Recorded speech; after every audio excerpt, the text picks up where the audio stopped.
తల్లిదండ్రులు కావాలని మీ కలను సాకారం చేసుకోండి. ఓఎస్ఎస్ ఫర్టిలిటీ వారి తక్కువ ధర సంతానోత్పత్తి చికిత్సతో అపాయింట్మెంట్స్ కొరకు కాల్ చేయండి 7825893604.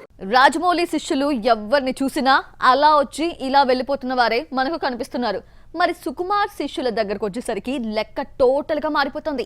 ఈ జనరేషన్ లో ఏ దర్శకుడు ఇవ్వని శిష్యుల్ని సుకు అందిస్తున్నాడు. అదెలాగో ఇప్పుడు చూద్దాం. సుకుమార్ శిష్యుల దగ్గరకు వచ్చేసరికి కుమారి 21F తో పల్నాటి సూర్యప్రతాప్ హిట్ కొట్టాడు. ఆ తర్వాత 18 పేజెస్ తో ఓకే అనిపించుకున్నాడు. ఉప్పెనతో బుచ్చిబాబు బ్లాక్ బస్టర్ అందించాడు. ఇప్పుడు దర్శకుడు తన తర్వాత సినిమాను ఏకంగా రామ్ చరణ్ తోనే ఫిక్స్ చేశాడు.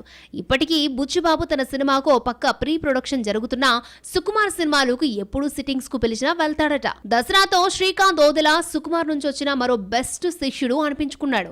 ఈ సినిమాను అతను నడిపించిన తీరు, హీరో క్యారెక్టరైజేషన్ కు ఆడియన్స్ ఫిదా అయిపోయారు. ఇది ఒక రకంగా సుక్కు క్రెడిబిలిటీని ఎంతో పెంచేదిగానే కనిపిస్తుంది.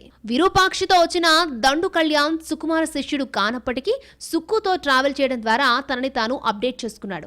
యంగ్ డైరెక్టర్ కు డెబ్యూ మూవీ బంబం బోలే ఫ్లాప్ అయినప్పటికీ విరూపాక్షితో వచ్చిన సాలిడ్ హిట్ అతని ట్రాక్ నే మార్చేసింది. రాబోయే రోజుల్లో ఇంకెంతమంది సుకుమార్ శిష్యులు మార్కెట్లోకి వచ్చి తమ సత్తా చాటుకుంటారో చూడాలి.